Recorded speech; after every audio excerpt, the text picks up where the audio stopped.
Welcome to the X Factor Real Estate Podcast, where we are simplifying the world of real estate one podcast at a time. I'm your host, Teri Hudson. Let's get into it. Welcome to the X Factor Real Estate Podcast. I'm your host, Teri Hudson, principal broker of X Factor Real Estate, and I'm super excited for our episode today. It is on home inspections. So I have Fred and Casey from Pillar to Post Home Inspections with us. I'll let them introduce themselves in just a second, but this episode I really wanted to be for not only people who are going to be getting a home inspection, either from buying or selling a home, but if you own a home currently, there are things that you should be doing to avoid issues on the back end when eventually you will sell that home. And even if you don't and you stay in it until you die, you still need to maintain it so that you can avoid issues down the road, right? So I wanted to have just kind of a fun conversation about things you guys see on a regular basis because every day you're in it. But Casey, why don't you introduce yourself and then we'll have Fred. Yeah. My name's Casey. I am the owner of Pillar to Post Home Inspectors, the Larsen team. We've been serving Salt Lake for 23 years now. I was a certified home inspector at the age of 12 is my claim to fame. I was on the news and everything. So it's a family? Family business. Okay, Yep. okay. A little bit of a publicity stunt to try to get some licensing for home inspectors in Utah, which finally happened this year. But that's me. Yeah, and we can talk about that too because I think that's cool that happened this year. So, but great. Obviously, it being a family business for you, I mean, at 12 you were in the news. But what made you want to be a home inspector? Was it just that it was a family business and so you're like, hey, I'm following suit? Yeah, I was the official outlet tester for my dad for a long time, growing up, summers and after school and stuff like that. But I kind of went off and tried to do my own thing, and I went to college and I'm a big car guy, so I worked at a couple car dealerships and then one day I was like, you know what? This whole inspection thing is actually not a bad gig. Don't have to sit behind a desk every day. Get out and see. I'm interested in houses and cars pretty much equally. And so, but what kind of car? Let's go back for just a second. All What's right. your favorite car? Literally everything under the sun. I've had like 15 cars in the last 10 years. Wow, that's a lot of cars. Wow. Yeah. I'm a muscle car lover. Okay, yeah, I had a Pontiac GTO. Okay, as one of my favorite cars. I used to do the drag races when they had them out at the Rocky Mountain Raceway. Very cool. So yeah, if I could drive any car, it would be a 1969 Camaro. Okay, Z28. It's a great choice. Oh man, see, one day I'm gonna have that car. I think there's still some out there. Yeah, there are for sure. There are. I mean, I study like classiccars.com. I'm always on there. I'm like, oh my gosh, babe, look at this. I could get this. He's like, it's $170,000 restored. I'm like, but it's so pretty. It's so cool. That's why I don't have one. But also, anyway, so home inspectors and cars. Yeah, no. So it's just, I don't know. It's a fun job. I love doing it. It's helping people out, right? Especially as they're going through one of the biggest parts of their life, buying a house. And so I think it's such an important thing, and yeah, I don't know, love working with clients and on helping. And do you maintain your own home the way you tell your clients? Absolutely not. Absolutely not. I joke because I bought probably the worst house I could find. Because I got a screaming deal on it. That's one of the biggest questions we always get as home inspectors is like, should I buy this house? And it's like, I can't tell you if it's a good deal or a bad deal or whatever. I bought a house with so many problems. I use my house as the final exam for my new inspectors because it's got so much wrong with it. Yeah, that's cool though. But you're aware of what's wrong with it. That's exactly my excuse. Yeah. Yep. It's like I know exactly what's wrong with it. Yeah, you went in eyes wide open. Yeah. So that's fine. So that's the whole point of your job is to make sure that people go in eyes wide open, right? That's why as a realtor, I'm like, we don't buy any house without a home inspection. No house is perfect. We understand that. It's just you need to know what's going on, and so you can take those proper precautions or fix the things that you need to get fixed. So. Okay, Fred. Listen, I love Fred. I mean, I love Casey too, but Fred is like my go-to home inspector. And I love him for so many reasons, but tell us about yourself, Well, Fred. I have that effect on realtors, so kind of sticks. No. My name's Fred Rickard. I've been doing this way too long. Same thing as Casey, started out as a family business for 25 years. And that's kind of where when I started this, I was a 26-year-old general contractor in Utah, and people weren't going to hire me to do anything except fix pipes or throw paint on stuff at that point. So I ended up doing a lot of home inspection lists and home inspection repairs, and like they would give you the list of what the realtor would say, we need these done for the sale, and a lot of it just didn't really make sense with me that we were doing the things we had to for the sale, and the fact that it wasn't communicated in a manner that even me, as somebody who was in the industry, understood exactly what the inspector was saying. Interesting. And so that's what kind of drove us and drove me to get started into it, was the fact that I thought there's a better way to do it. And I feel like I have a pretty good grip on the English language, and I can write a full sentence, and that was something I wasn't seeing 25 years ago. I always tell people, just said furnace. Yeah, when we started this, it was triple carbon sheets on site. I mean, a check, a circle, a slash, and I'm out of there, and you're writing me a check. And woefully inadequate based coming from a construction background on what we should be telling people. And having bought my first house long before I had any experience in this, that was the lesson that I had to learn, was you don't know what you don't know. And that's really what it boils down to. And I thought, there's a better way to do this. Yeah.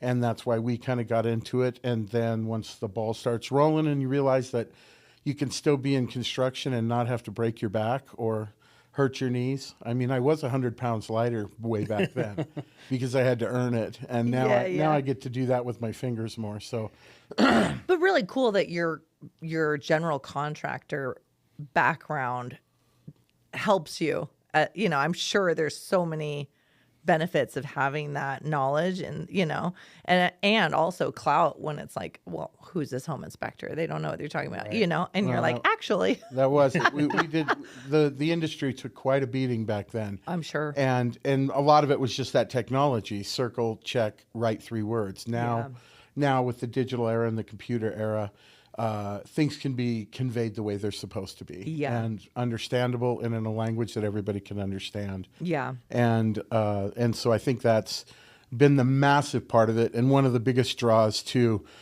coming together with Pillar Post was that the technological support and the cutting edge technology of what can we do to make this better is handled on a national level. So it cool. Just makes it more accessible. You get to it quicker, and there's somebody else troubleshooting it.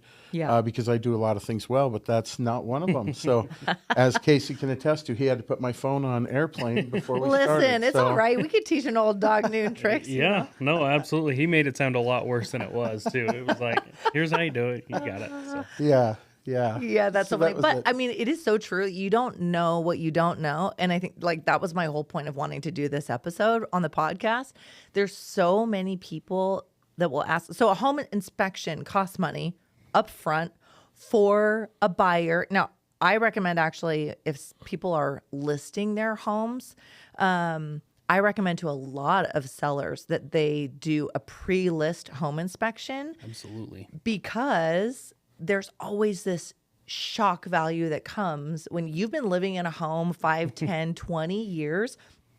The house has been fine for you. The roof's not caving in. You don't have mold on your carpet. You're like, oh, my house is fine. Then a buyer comes in and they do a home inspection, and the seller's like, what? What do you mean my plumbing and my electrical and this and this and this is an issue? Now, there's a lot that we could delve into this about, but, back to the cost of it, a buyer will say to me as a realtor, do I need to really pay for a home inspection? This house is not very old, or, there's only been 2 owners in the home. It looks really good. I'll replace the carpet, but other than that, I think it's probably fine. Do I really need to pay for this? Absolutely, you need to, because you don't know what you don't know. And most of it is behind the wall, right? That they don't see. And so there's so many things that could potentially be wrong. And again, most of the things on a home inspection are not make or break items. You can either get it fixed,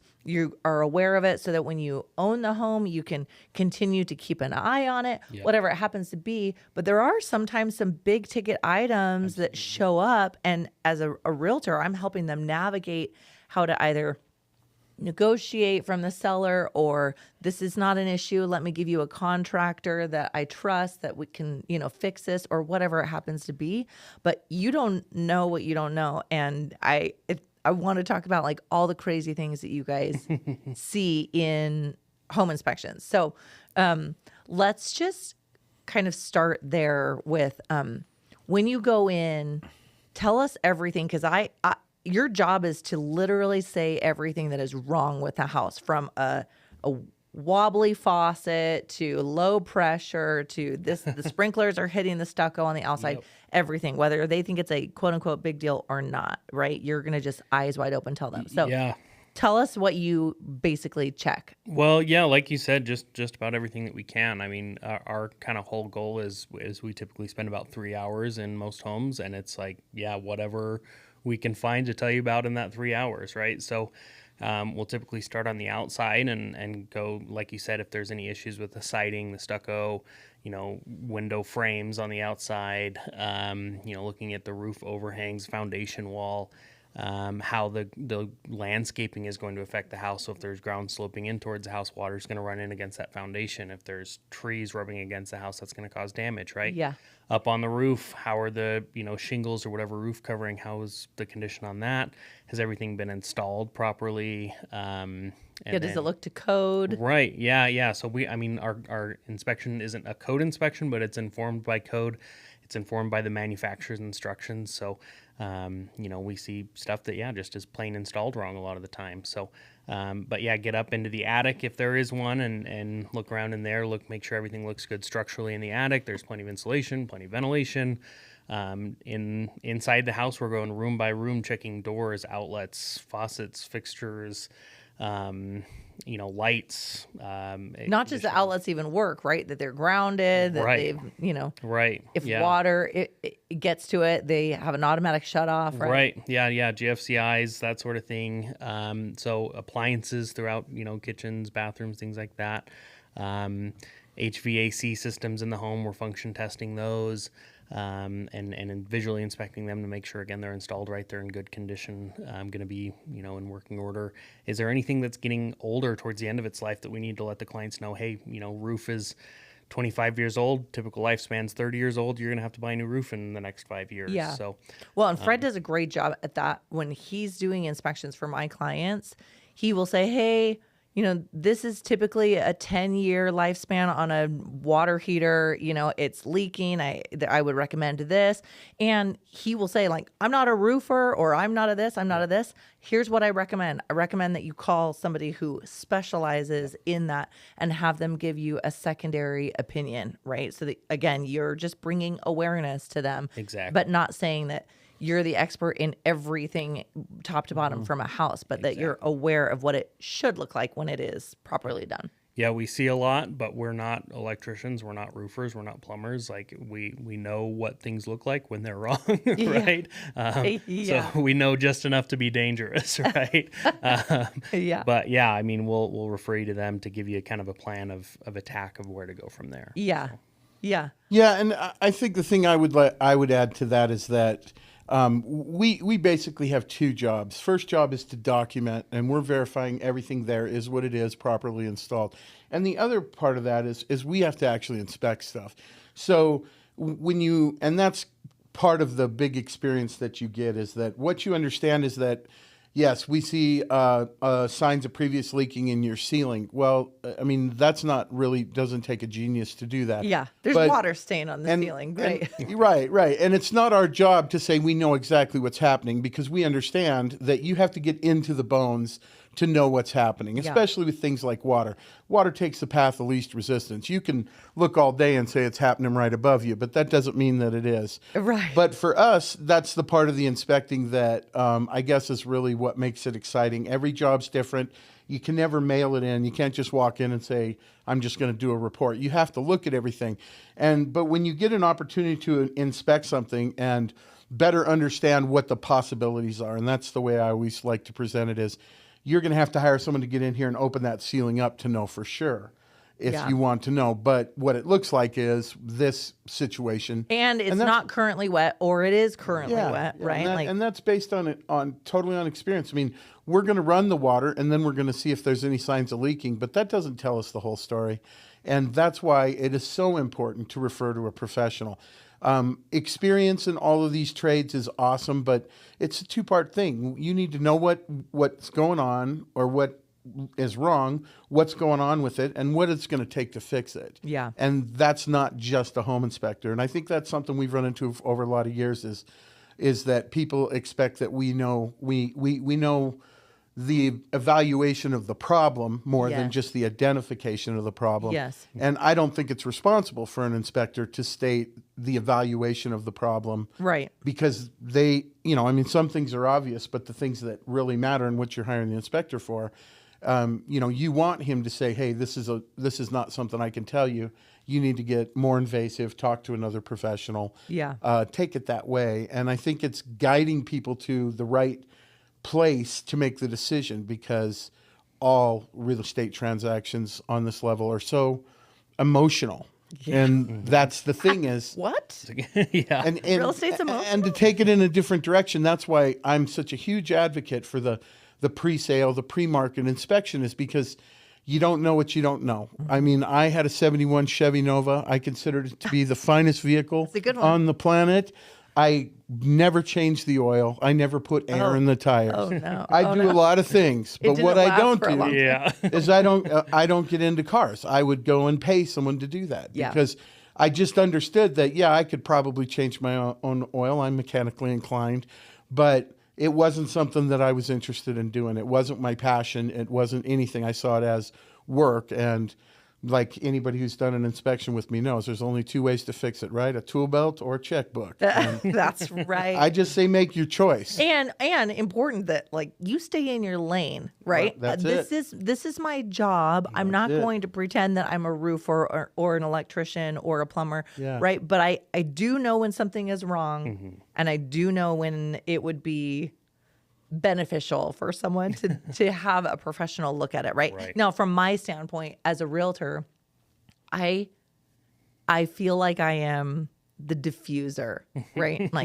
It is very emotional for people that are buying homes. They're breathing in a paper bag when they're sitting at this inspection, particularly first-time home buyers, because everybody thinks they're going to buy a home and it's going to look like new construction when they walk in there. And P.S., not even new construction can always with flying colors pass an inspection. Right? Never inspected a perfect house. Even Totally. New construction. There is something wrong with every single house. And if a seller is selling their home thinking that there is nothing wrong with their home, they are delusional, because there is something wrong with every home, even brand new ones. But you get a buyer in there that is sitting at the table after this 3-4 hour inspection, has this checklist of, hey, this and this, I would check this, the roof looks old, this is probably has a few more years of life, and they're just you can see them start to sweat, And my job is I jump in and I say, hey, these are easy fixes. These are deferred maintenance that we can work through. These things we should negotiate for, right? These are bigger deals. This is going to cost more. If you have to redo a roof 6 months after you bought the house, that's a lot of money out of your pocket, right? Yeah. So we're going to negotiate for some of those things, right? And you know your client better than we do, and that's one of the hardest things about what we do is you guys come in and you've looked at 30 houses already. Yeah. You know what your client likes. You don't know what your client likes. Or you know what your client doesn't like, I should say. But we go in and we shake hands, and then we start telling them everything that's wrong with this house. So and I do prep them. I said, this is their job. They're going to tell you everything, whether you feel like you want to know it or not. And I'll just check in with them. Well, Fred's going through the list. I'm like, are you guys okay? Yeah. Everyone okay? Well, We're good? and I've unfortunately, I felt so terrible, but I've had clients cry during the review, and literally. Have you had somebody cry, Fred? I think we all have. We're gonna get to those stories in a second. Patted a woman on the back and said, honestly, this is the best house I've inspected this week. There is not that much going on here. It's little maintenance stuff. And then conversely, I've had clients where I'm like, going through the inspection, like, oh my gosh, I do not want to do this review. It is going to be so bad. There's so much wrong with this house. Rough. Literally, the back wall of this house was falling down. Oh, we no. inspected one time, little bungalow in Sugar House. We're like, oh my gosh, like this is going to be brutal. Well, and you go into that knowing like this is a 100-year-old house. Right. But so do you want to live in this area? Are you committed to living in this area? Because these are 100-year-old homes. So you're going to get certain issues. Right. But also, like, this is why we have a home inspection, right? Yeah. Well, the wall is falling down. And in this particular situation, the brick wall was like pretty significant, lean, tons of cracks, and we were like, oh my gosh. And so the client gets there, we're going through everything. Yeah, okay, sounds good. Yep, okay. And we're like, so what are you gonna do? And they're, oh, we're masons.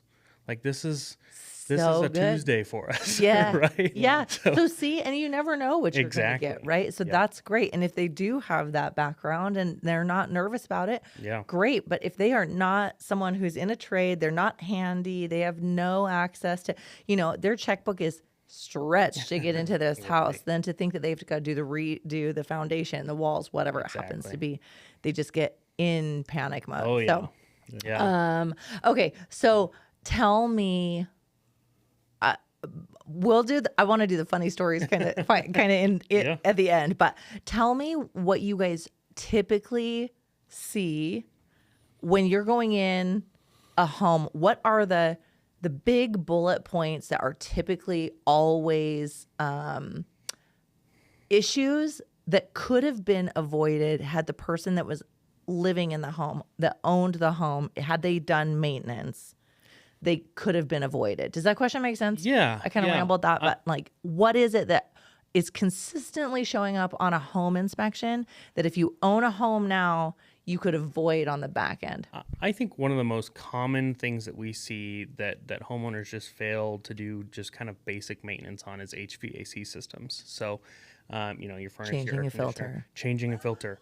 The most important thing you can do. Which is so crazy that people don't do it because it is a 5-minute thing. Yeah, and I would say, 9 out of 10 houses that we come across, the filter should have been changed months ago or years ago. Sometimes, Like, how often should they be changing it? Once a quarter. If the season changes? Once a quarter, I think, is a great rule of thumb.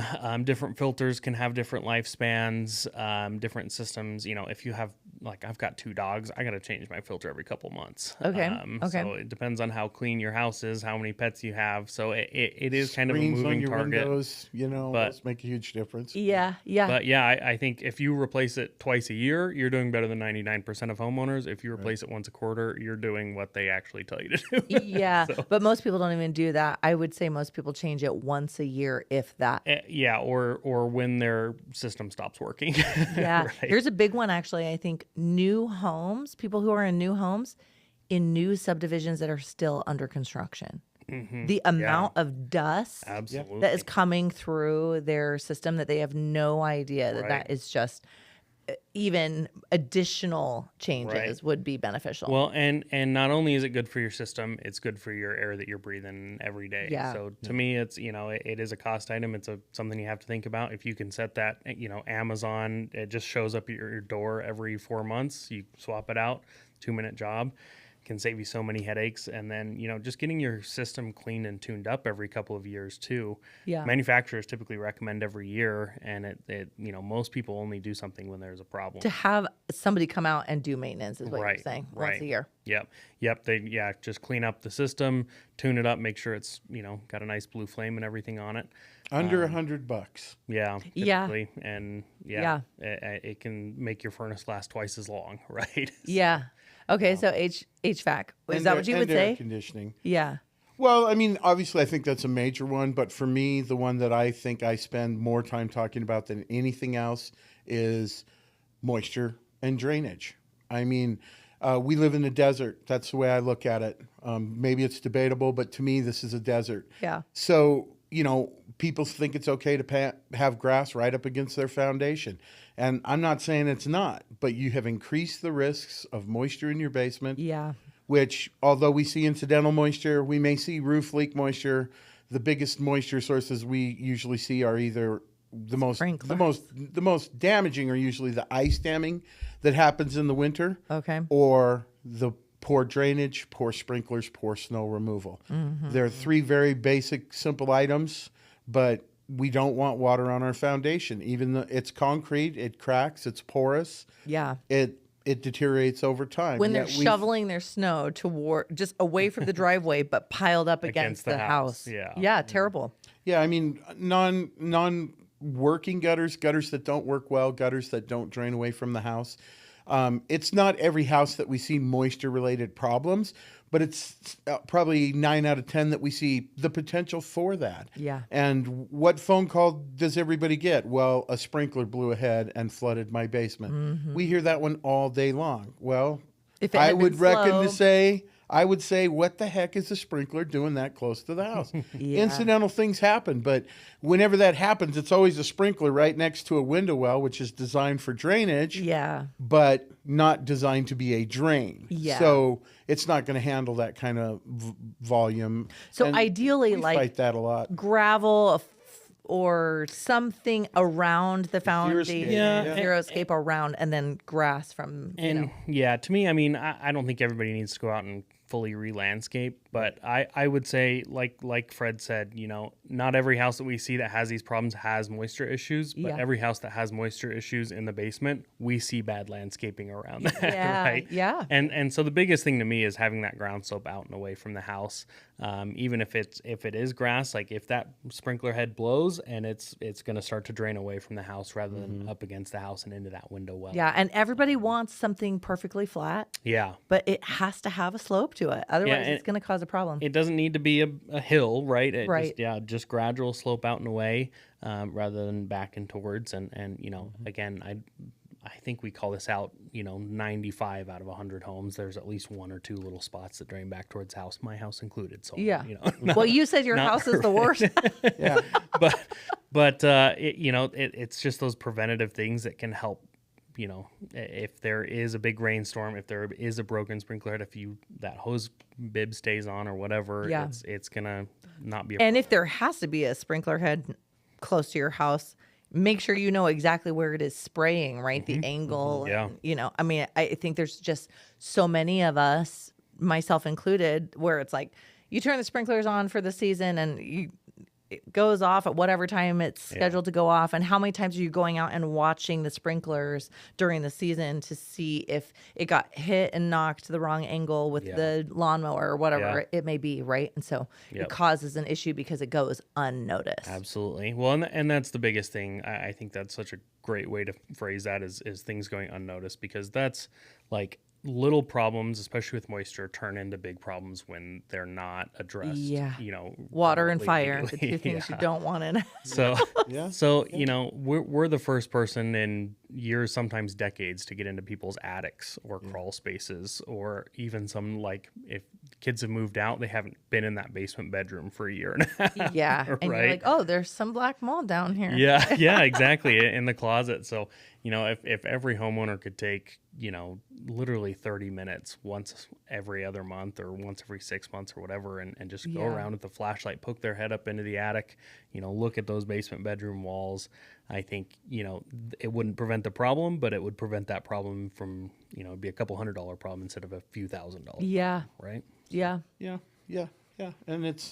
And everything. I mean, the cracking in the driveway, the offset in the sidewalks, all of those things somehow end up being moisture related. So just understanding your drainage, your sprinklers, and where you really need to remove snow makes a difference. And most of that is preventative, so you don't have moisture in your basement, which is obviously the big risk. Yeah. And then also the cost associated with doing things like lifting, shaving, correcting concrete, doing those things.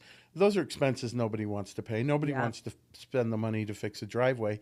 So, you know, there's ways, you know, and that's why we don't always get crazy about cracking, because that's what concrete does. But if the moisture is going to continue to go into it, it's going to get worse, and it's just going to be a bigger expense. So welcome to Utah. Cracked cement everywhere, right? Like you can't even in new construction. I've lived in new construction in Utah, and it's like 6 months later, you're like, oh my gosh, my sidewalk dropped 3 inches. Like settling happens. They come in, they can pump it up, whatever it happens to be. But let's say you've got basic homeowner cracks in your driveway or in your, walkway up to your front porch, something like that. How important is it when you notice a crack to go to Home Depot and fill that with some sort of like cement?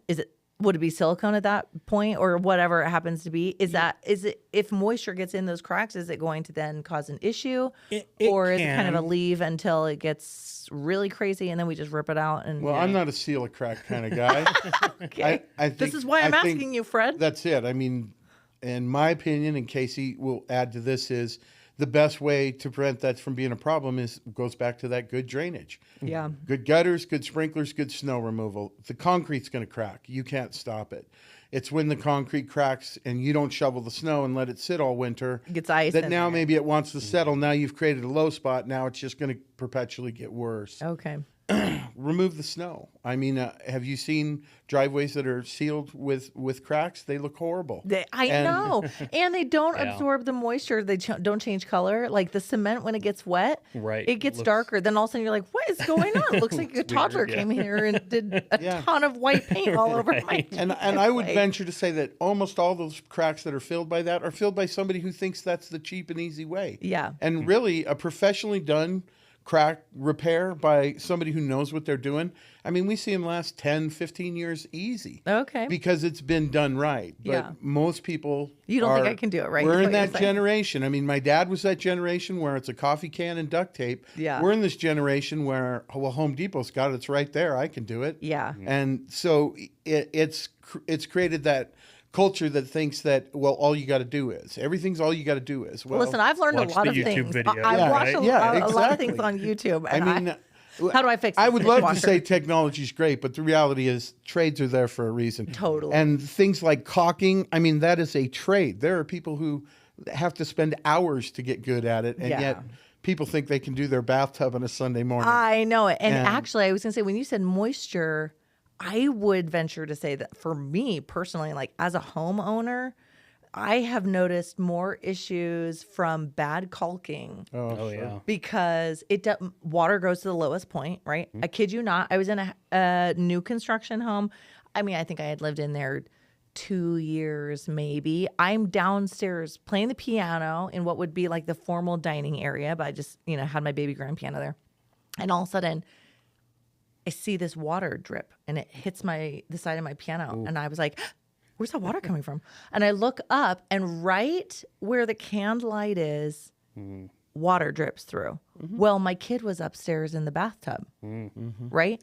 And just a splish splashing, and loving life, singing at the top of her lungs, but it's like there's water going on the floor. Oh, yeah. Well, there was enough of a slope in that tile, a house 2 years old, but there was just a tiny little hole in the corner where that caulking had separated, and that was the lowest point, and water had found its way down and dripped down the can light. And I was like, good mercy, stop, everybody, get out of the bathroom, towels everywhere. And sure enough, I did. I don't know that it was a Sunday morning, but I definitely went to Home Depot and got myself some caulking. I'm gonna solve this problem. And I solved the problem. But it's like that happens and it goes unnoticed. Right. I happened to have been sitting right there when it dripped. And so I was able to kind of nip it in the bud. But yeah, especially on the piano, that'd be expensive. I know it. I know it. Well, and that's incidental moisture too. That's where the tub meets the floor and the movement in the house. Yeah. Which is another thing,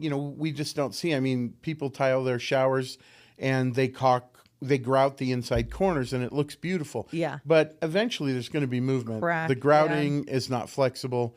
And that's another step if you paid a professional tile guy. You're like, well, I had a guy do it.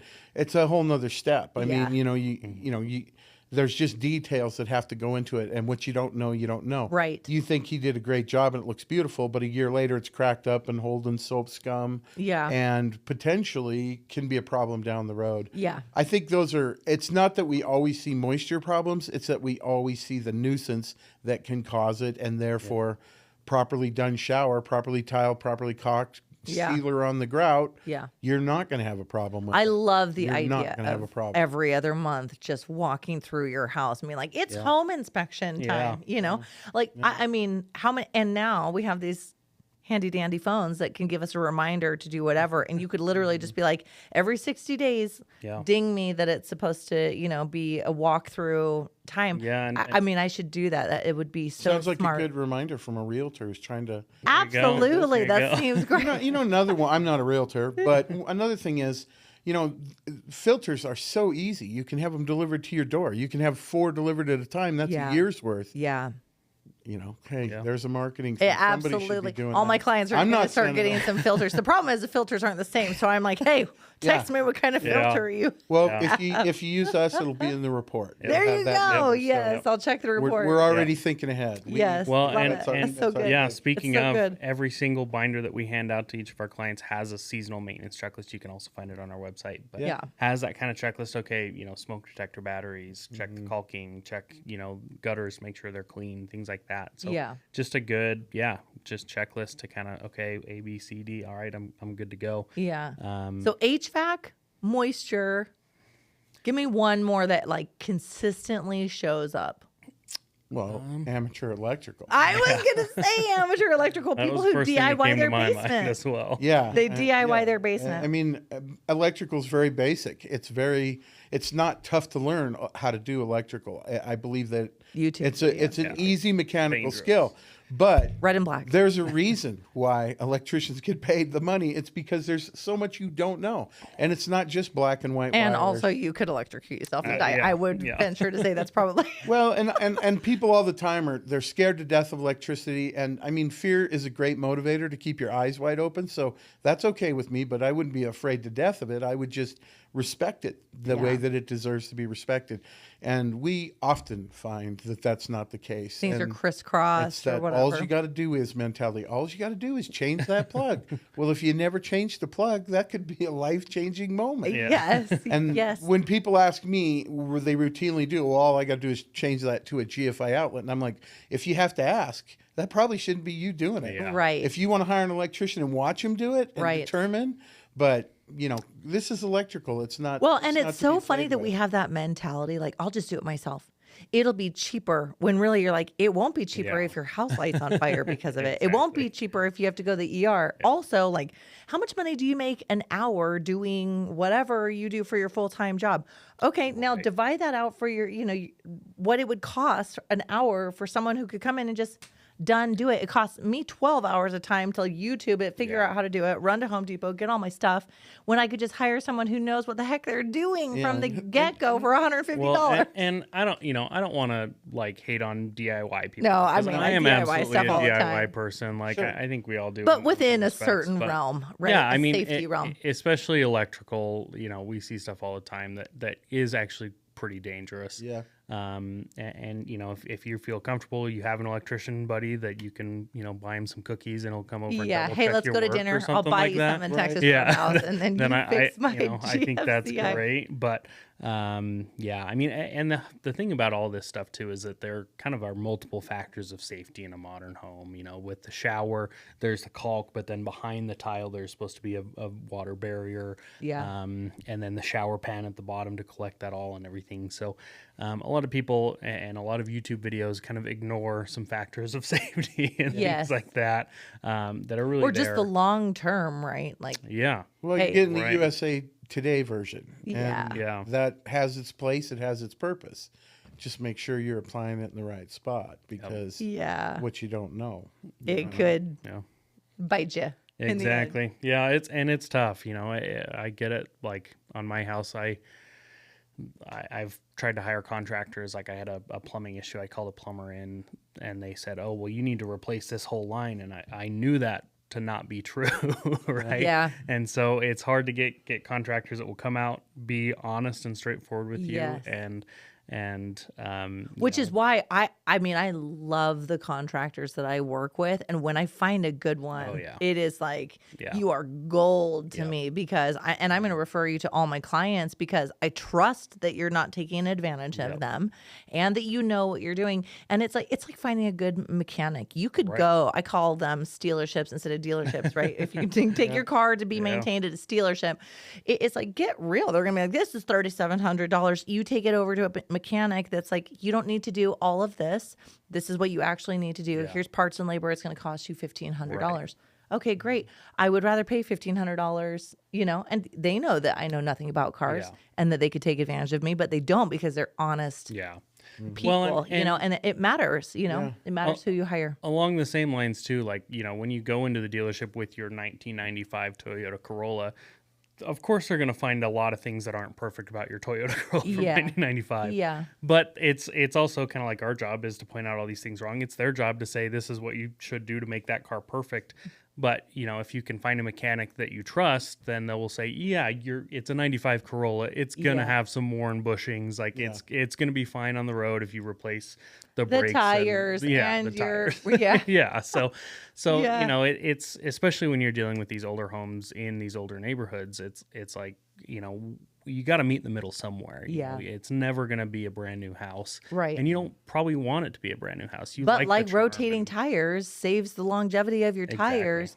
Doing home maintenance and not waiting until something has become a huge issue can not only save you thousands of dollars, but also so much headache, and it gives you peace of mind to know like you're staying up on it, right? Well, and that guy that has a 69 Camaro that wants to put the brand new engine in it that does 800 horsepower, right? You want to buy it with one day. Yeah, that's right. I do actually. I want to buy it with the restored. But I have no desire to restore it myself. But some people also need to be told that it needs the new brakes as well, right? Yes. You don't want 800 horsepower with the old brakes. Totally. So, it's like the electrician coming in and saying, you want to replace that light? That's great, but we also need to do something about the knob and tube wiring in your yes, that's about to light fire to this place. Yes. Well, and that is it. It's all relative to age. And when we say, oh, the wall's fallen down in a 100-year-old house, like maybe that's not a surprise. Yeah. I mean, I talked to a guy who grew up in a 400-year-old house in England.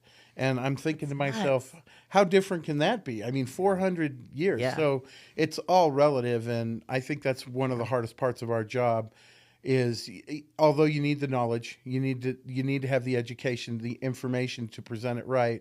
It's really about how do you present it, because nothing's black and white. It's all relative. So even though I'm going to read you a list of 50 things that I think you should correct, none of those things would qualify as anything significant.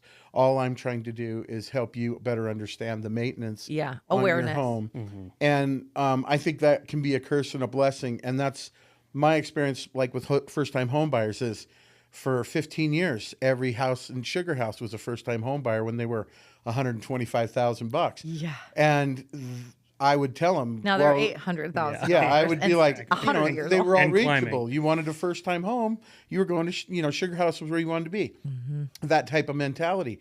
But really what they would get would be an education. And so that first home, they're like, we're going to be fixing stuff for the next 5 years.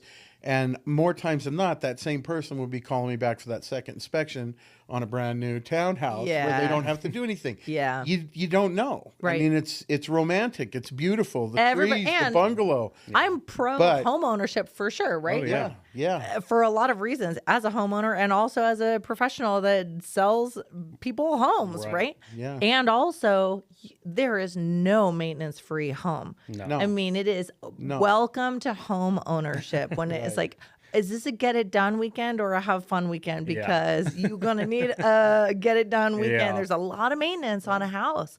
And there's a lot of people actually, that's why they want to rent, is they don't want to have to do any of those things, right? But even in a rental, the landlord still needs to be doing maintenance. Otherwise, that is going to be a headache also, right? On that side of it. But it's a natural, happy transition for somebody. You start in a home that doesn't require a lot of maintenance, and that's how you learn how to be a homeowner. Yeah. And then you invest in that. That's a progression that's not emotional. Yeah.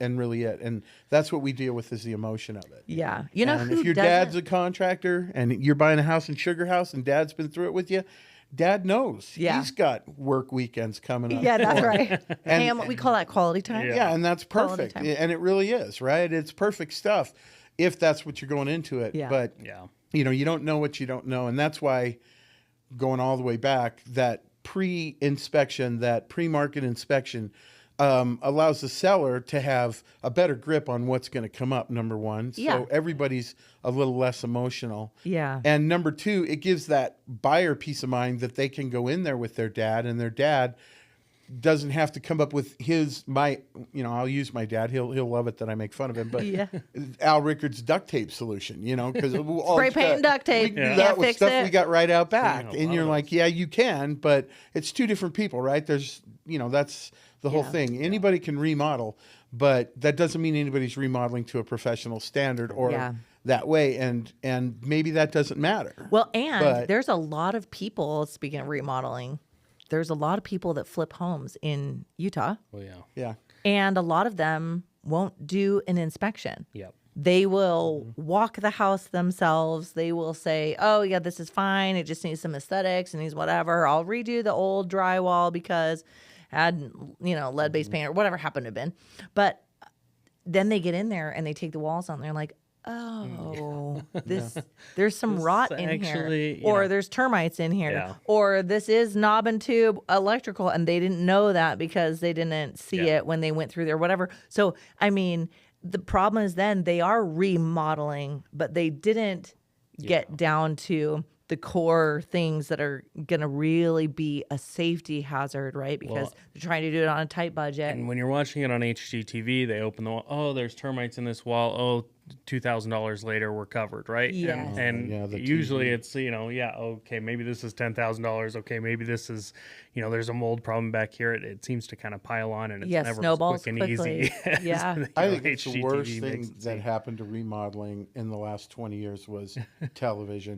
Because why they got to put a time on it? We're going to do all this in 48 hours. We're going to put you in a hotel and move that bus. If you ever put the tool belt on or opened the can of paint, no longer, it's two different skills to do it and then to estimate how long it will take. Well, also, P.S., let's talk about the fact that any of those shows, they've got a crew of 75, 100 people. So it's like, great, you're going to be framing, they'll all be done by whatever time. We're going to go in there, we're going to spray it. I mean, it is like, it's clockwork, but they've got 100 people on that. Right. You got a flipper who's like, we're doing this as our first flip. There's only 3 of us, or I've got a crew, but whatever it happens to be. And it's like, this person doesn't care about this person's job, doesn't care about this person's job. They're going in there and then they get their check and they're done. Yeah. As far as the contractor goes, a lot of times. Right. And it's two different jobs, a contractor and an inspector. And that's where I say we have to have the knowledge, but you have to be able to present it because, the one I always liked was the Homes on Homes. And, of course, this is in Canada, a completely different zone.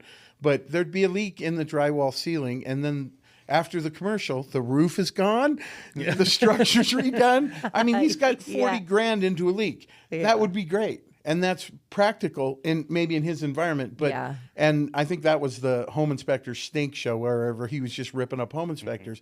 And it was always worst case scenario. But as a home inspector, you have to balance that part of it because I can't say, really, you should lose the whole roof and all the insulation. And this house is crap. We gotta. You have to say that here's a problem, and we want to solve the problem. Yeah. Well, here's one way to do it, but you should be talking to a professional because you have options. Yeah. And I don't have all the answers. Yeah. And and again, the diffuser. Here's the realtor. I'm like, are you okay? Are you okay? There are a lot of realtors who are so irritated at home inspectors because they feel like the home inspector ruins. Deal killers, right? Yeah, you're a deal killer. They feel like you come in and you just start slashing this house. This is what's wrong with it, and then everyone's like, I can't buy this house, and sometimes that does happen. I've had people back out of homes that I represented the seller and that I represented the buyer because it just honestly was too overwhelming for them. It's very few and far between that happens, but it does happen. Well, but again, would you rather your buyer back out of a house because they were aware of the issues and the seller was not willing to either monetarily credit for it or fix the issues, right? Or would you rather sell a house to a buyer and then a year later they are furious with you because they feel like it was a con, right? Yeah. Like you sold us this crappy house that was falling apart. You didn't tell us these were big deals. Well, and so I'll give an example. I did an inspection for a good friend of mine, actually my buddy's ex-girlfriend. So he was not happy about that, but I still consider her a good friend.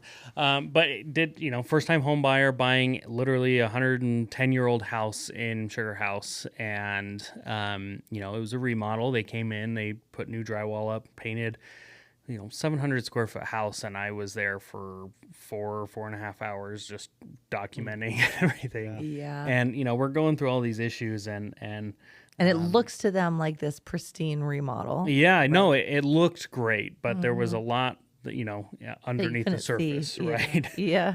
And so I'm going through everything. Her agent's sitting right here. She's sitting on the other side, kind of going through everything. And the agent is doing what she should be and kind of providing context as much as I can, or I'm providing context as much as I can. She's providing context as much as she can.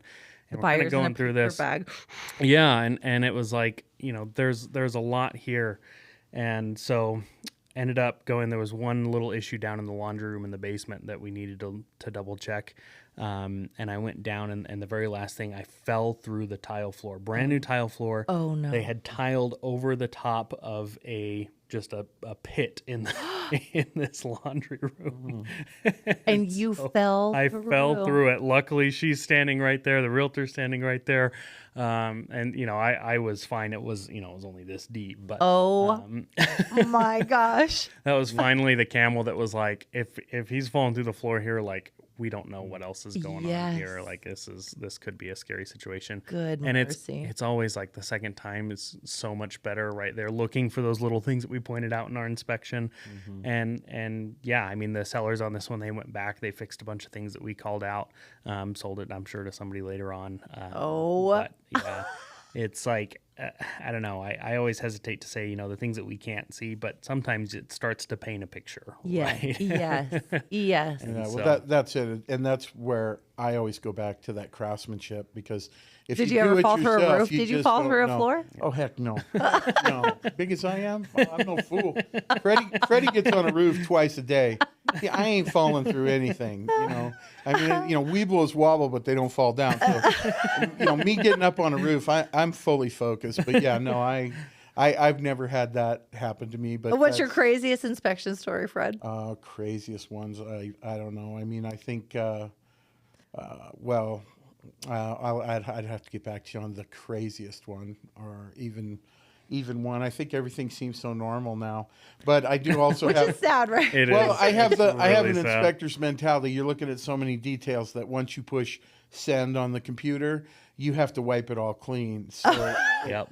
it does have like to a go. therapist. You just can't carry it with you anymore. Yeah. I think my biggest, the ones that I consider to be the most exotic or crazy are the ones where you have to deal with the people when you're dealing with either rentals or people who have not put any effort into the fact that you're going to be in their house. And I think the craziest one would have to be the mortuary, which I'm not going to get into too much detail. Oh, I kind of. But they I kind of promised us. I haven't heard this They one. promised us that the mortuary would be empty when we went in, right? And so we went in as a crew, and the first thing that happens is we go in something that looks like a closet, but it's actually a closet with bunk beds, because the guys who work in the morgue, they stay there. They're there 24 hours.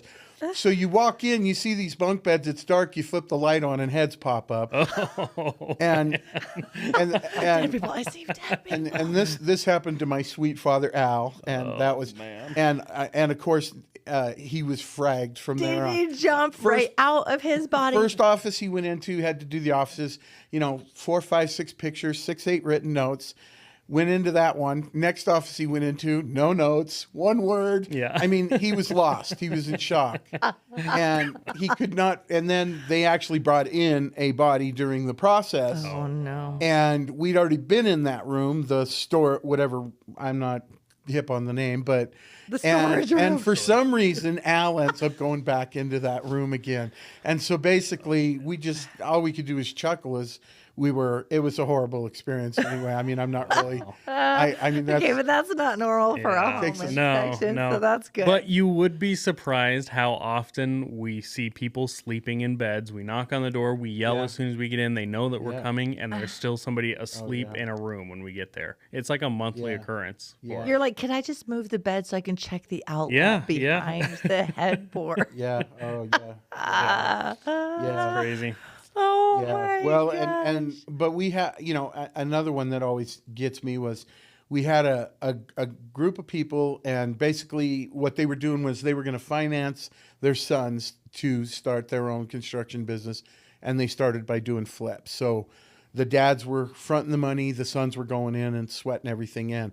But these guys had zero background in it. These were fresh out of college. Yeah, trial and error flipper. And so in their infinite genius, someone said you should call a home inspector first so he can give you a detailed report, and then you can work off that as your punch list because you really don't know what you're looking at. Well, that's a smart suggestion. And so that's what they did. They would hire me. I would come in. I would do the inspection knowing that they knew nothing and knowing that they had no construction background.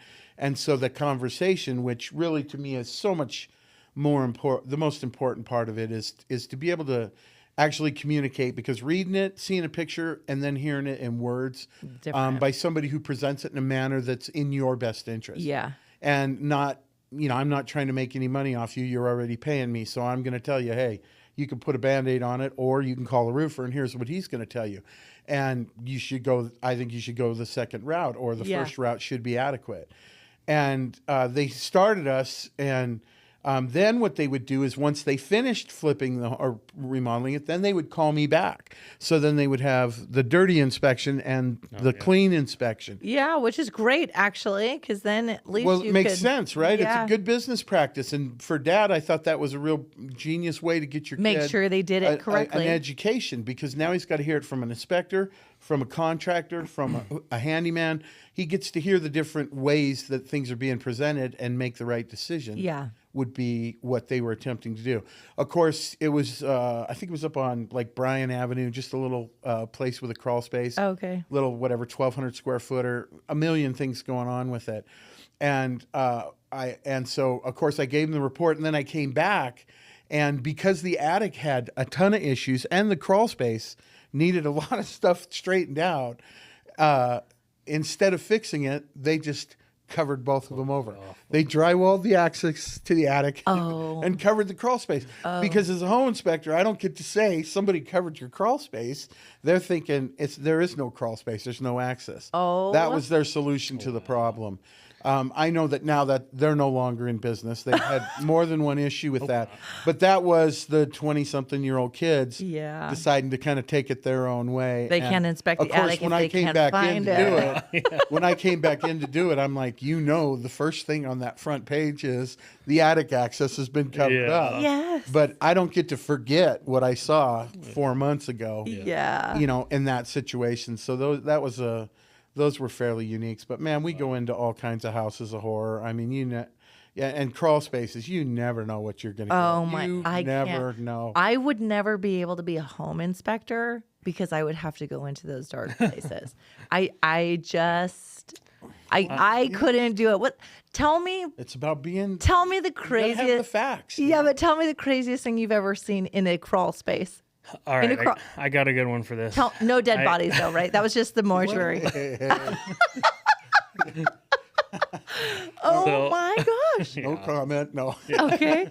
Well, so this one may include a dead body. No, not a human body. But I was in a crawl space. It was, again, fully remodeled house. The house itself was beautiful, but the furnace was down in the crawl space. And so I go down in the crawl space. I'm inspecting the furnace. I actually had to go take a sample for meth residue. So I open up the furnace filter area, pull the filter out, and I look down, and there's hair on the bottom of the furnace plenum. No. And so pull the filter out, turn on my flashlight, and there is a cat in the bottom of it that was just hair and bones at this point. A dead cat in the furnace. In the bottom of the furnace. Oh my God. And I felt so bad. I was like, oh, this is terrible. Like, clearly it had been there since the previous owners, and also the smell. Like, did you not smell yeah, that's what I'm coming through your long furnace? past the smell. Yeah, I know, but you would think that you'd be like, point. what is that smell in this house? We need to have someone come and check this out. And so the agent was actually a good friend of mine at the time, and I texted him and said, hey, like, I'm just doing this ahead of the inspection. Like, tested for meth, but also cats. Yeah, I gotta come back. Like, just so you know, you might want to get this taken care of for your buyers. And he says, "Oh no, Snuffles! I was wondering where he went." Oh my God. Oh, not And he had a dark sense of humor.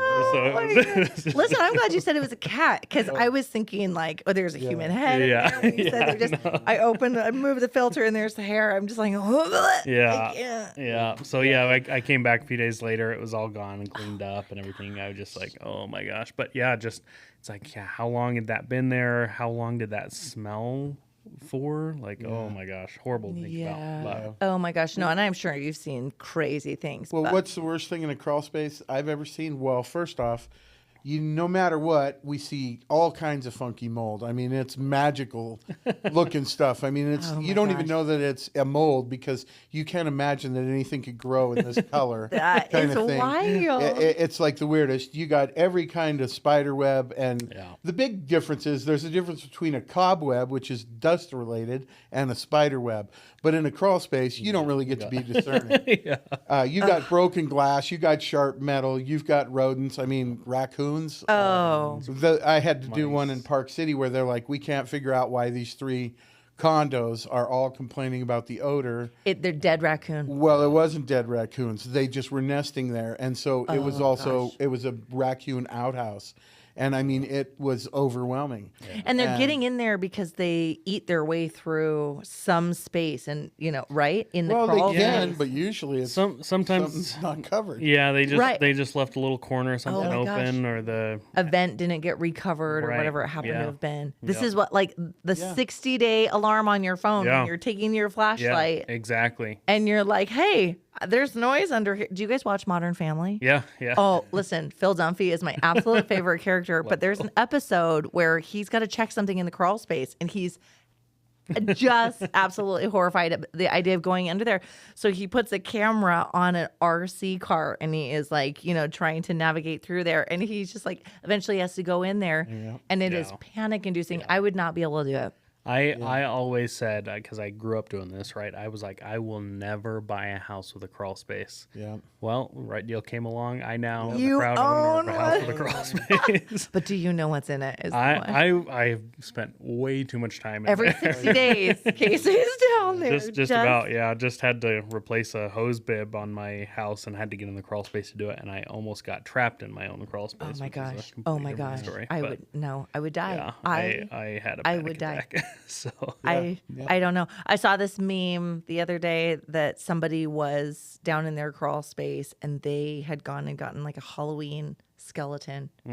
And they just were like, I'm going to put this down here because then the next homeowners at some point when they come in, I would die. I don't, I actually have seen exactly that before.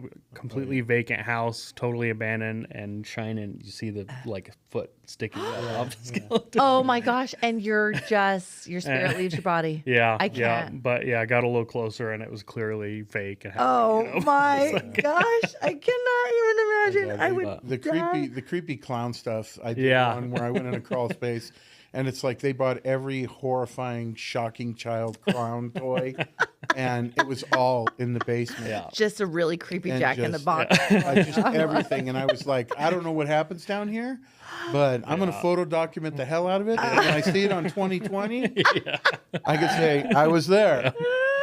But, that's the thing also is we've been doing it so long now that whenever you hear something bad happening in the news, it usually ends up in you're at that house, whatever that is. Gosh. And I won't even get into those stories because they're just like, you're like, oh my gosh, I can't believe I'm in this exact place. So that's wild. That's the thing. You never know what you're getting into. It's always different. But I don't believe there's any house. I mean, I could probably count on one hand how many should be condemned. Yeah. Because ultimately, I never look at a house like that because you're looking at so many components of it that very rarely do 85% of the things that need to be right are all wrong. Yeah. It's mostly the basic cosmetic part of it. Yeah, and mostly fixable, right? And back to what we were saying, if you're a homeowner now, easy to maintain. Yeah. Easier. What's the phrase that says something like it's easier to keep up than to catch up. Yeah. Right. And I use proactive, not reactive. Yeah. It's just a better way to live. For sure. Yeah. So I think like 60-day home inspections, filters, water, Yeah. landscaping, all of those things. And if there is a question, I mean, to be honest with you, you don't have to be selling your house to get a home inspection, right? Somebody who owns a home now could, if you need a home inspector, call me. I know a couple of them. But really, it would give them a good baseline. Say like, okay, these are things, and it makes them aware that if we're planning on staying in this house for the next 10 years, here are some things that maybe we might want to budget to fix or replace. And, you know, the home inspection does cost money, and whether it be during real estate transaction or, again, just a homeowner that wants to get a better grip on the maintenance of their home. Yeah. I think every single home inspection I've done, well, I shouldn't say every, but 99% of home inspections that I've done, they're saving money in the long run by getting that done, right? And just like we talked about cars, you maintain cars to keep the longevity of the car, right? Because a car repair compared to car maintenance is so much more expensive. Same goes for homes, and homes are way more expensive than a car. Right. I mean, depending on where you're buying, maybe not a 69 Camaro Z28, but I'm just, you know. My first house was less than that. So Yes. But I do think, right, it will save you money. It gives you peace of mind. And honestly, like I tell people, never buy real estate without the plan of eventually selling it. Yeah. I learned that from my dad. My dad said that. I'm like, oh, Teri, it's just a house. I've never bought anything without planning on eventually selling it. So at some point, you're going to need to address it. Right. You might as well have the peace of mind of living there and knowing that you're staying up on top of it, and it's going to be less headache for you down the road. So. And my grandpa, one of the lessons he taught me when he would make me get on a ladder and start at the top to wash his car, because you that's right, top down. That's right. And it didn't matter. He said he told me, he said your vehicle's a tool. It's worth less every single day, no matter what. Just don't spend your money on your car. Spend it on your house. That's where your money is. Yeah. That's where you want to save your money. Yeah, an appreciating asset versus a depreciating asset, right? Well, that money's coming out of your pocket in the end if it needs repair anyway. It's just a matter of whether you're going to do it now or wait and negotiate it. And that's why I always go back to the pre-inspection, because it makes so much logical sense for people to put their house on the market knowing what they're going to get up against. Yeah. I just want you to know that I didn't even tell him to talk about the pre-listing inspection. Yeah. Well, no, and I brought it up, right? Where it's like I do recommend this for my sellers. I think the whole industry would be better off if that was the process. Yeah, because I can say to a seller, hey, if we pay for a home inspection up front, not only do you have a heads up, and we can look at it and say, these are the things that are super easy fixes that you can fix and say, this was done. We were aware of this. We were aware of this.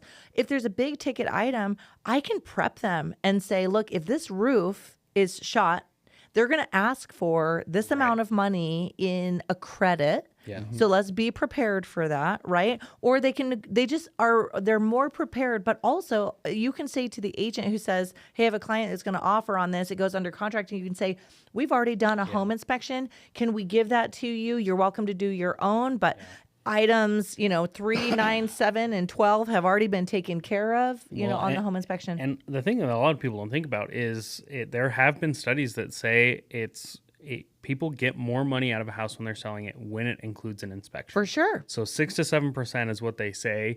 It just gives buyers the warm fuzzies. They're like, holy cow, this seller actually gives a crap. And they're not trying to house. hide anything. Right. And so I think that is also huge peace of mind for a buyer that says, they are disclosing to me not only what they knew about it, but they're verifying. Yes. Yeah. By a third party independent. Yes. It's verified. And they're just telling all the information, right? Like they have to disclose what they know about their home. Right. Mm-hmm. But an inspection is going to tell you exactly, like you said, a third party, right? And there's a lot of peace of mind for a buyer that has that coming from a seller. And it puts you back in the driver's seat too. Like, how we were just talking about how long it takes to get contractors out sometimes, how the first bid that you get can be a sky high and the second bid can be, dirt cheap. And Yep. and so having that time to get those problems solved, that little electrical thing that Grandpa did 10 years ago, Duct tape and a coffee. it might be $100 fix with the right guy, and with the wrong guy, they'll want to rewire the whole thing for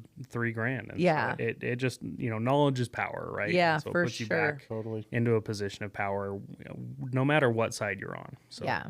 Yeah, and it does. And as an agent, you're going into this house and you're like, well, let's take a look at it before we put it on the market. And you're giving them your input on it. Yeah. But we're giving it to them documented with the recommendations, so they can address it the way that's going to help the transaction. And less emotion in that Yeah, moment than when a exactly. buyer says, hey, this is wrong with your house and I want money to fix it, right? That's way more emotional of a conversation than a pre-listing inspection. especially and especially if you're the seller. I mean, it is invasive, no matter how you slice it. Yeah. To have people in your house going through every single thing. Yep. So if you do it on your terms with your person, then you're not necessarily worried so much about that in the long run, Right. which softens everything, because it's all relative. Yeah. And we can tell you, yes, it's right, no, it's not right, but it's different. But does it make a difference? That's Yeah. the part that we're supposed to be able to discern as a good home inspector, Yeah. and put into their head that I'm giving you knowledge. I'm not just giving you information. I'm giving you knowledge. And the knowledge is, this is different, but it's not different. Total classic one that we get all the time. Your 3-prong outlet right now, that's not properly installed, right? Properly installed, the 3-prong outlet has the ground on the upside. So that outlet would technically be considered upside down.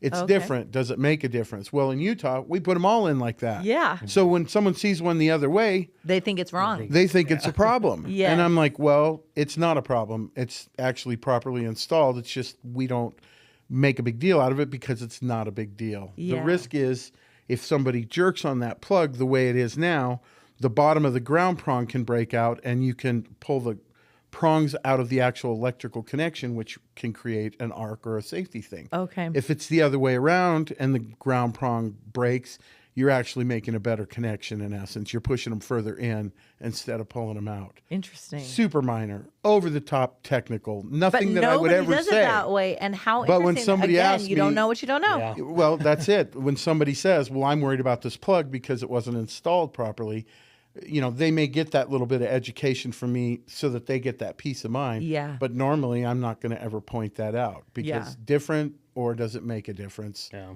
And that's what a contractor doesn't get to do. And that's where there's the differences. Their job is to come in and make sure that they never have to come back. Yeah. Our job is to come in and say there are more than one way to handle this, but it should be handled in a correct manner. And that's why we're going to refer the guy we're going to tell you to go to a professional, because Yeah. your dad may know how to do it.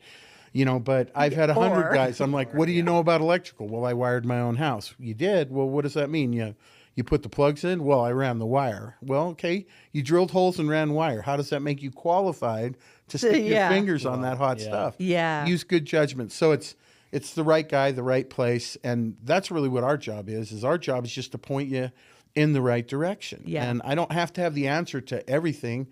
And I don't have to have the solution to everything, because it would be irresponsible of me. I'm Yeah. not the guy wearing the tool belt. Yeah. The guy who does the work should be the guy you trust. And Yeah. if you don't trust him, then verify. And Hire I- an inspector. Trust and verify. Yeah. And I think the big thing is too, especially, we go back to it being such an emotional process. People jump to the worst case scenario so often with these things, and it's like, oh my gosh, they said there's 5 electrical things, the whole house needs to be rewired. It's like, no, 5 outlets need to Yeah. be rewired. Yeah. It'll cost you a couple $100. Yeah. Yeah. And so But that's that again where is the pre-listing comes right. in. You can get it taken care of. Electrician, provide the receipt with the report and just like, okay, job's done. And and again, a good agent will do that on the buyer side as well. Like, hey, let's not make mountains out of molehills. Jump to the Yes. worst No case need to scenario. panic. We just will address it. Yeah.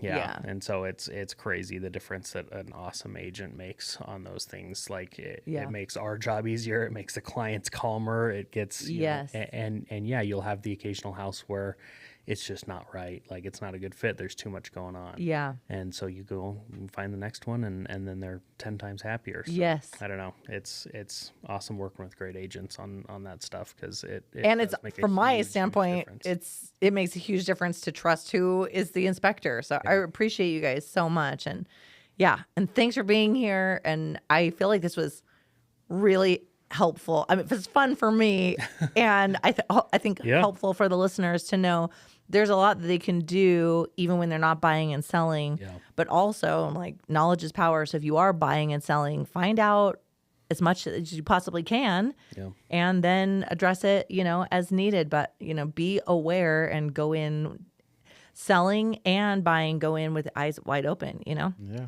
So you guys are awesome. So Awesome. Thanks so much for having us. Yeah, It's thank been a you lot for of being fun. here, and thanks for listening. And let me know if you have any questions. Drop it in the chat, and we will get you home. And thanks so much. And hire a professional.